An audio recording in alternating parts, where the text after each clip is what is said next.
As our community honors Dr. Martin Luther King Jr., we ask you to help us because this day is traditionally a day of service and a commitment.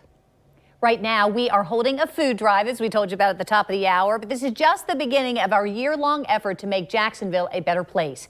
Melanie's joining us live from our food bank outside the Channel 4 studios. Mel, this is part of, as we mentioned, it's a year-long challenge to help spread kindness and encourage good deeds.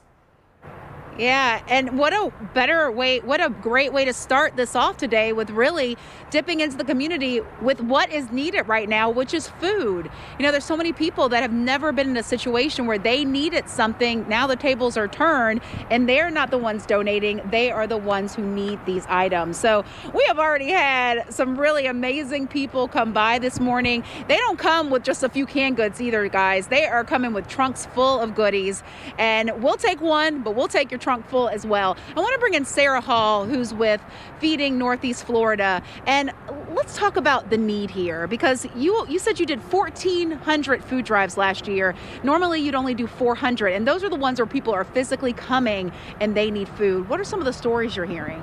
It's so heartbreaking. We are grateful we're able to serve people, but we had this one woman come through the line.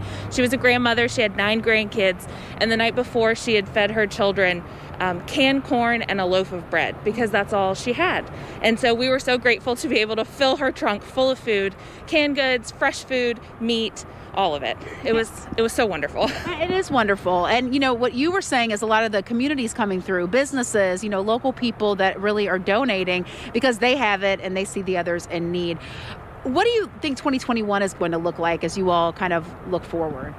You know, we're really not sure. We're trying to make sure we have as much food as we possibly can so that we can serve as many people as we can.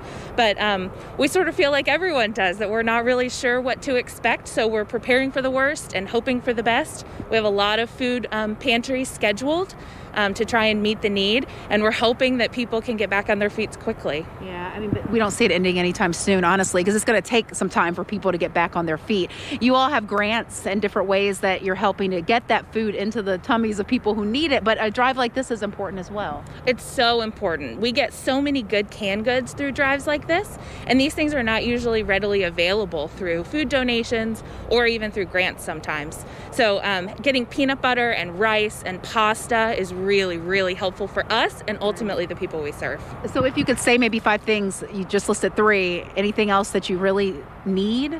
Yeah, so granola bars are always really good, things that are individually packaged because you can send your kid off to school with those.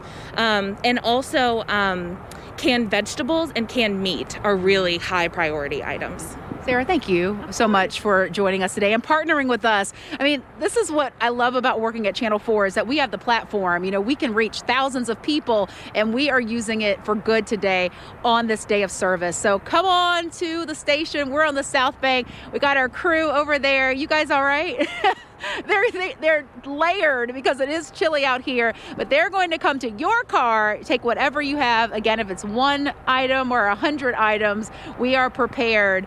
And as you see, the need is great. So as she said, those individual items that you can just send the kiddos with to school. You know, we have this granola here, great canned goods, and bags of cereal. You know, that's what we're talking about. So we thank you in advance because we know we have a very generous audience on this day of service. No better way to serve. Back to you in the studio.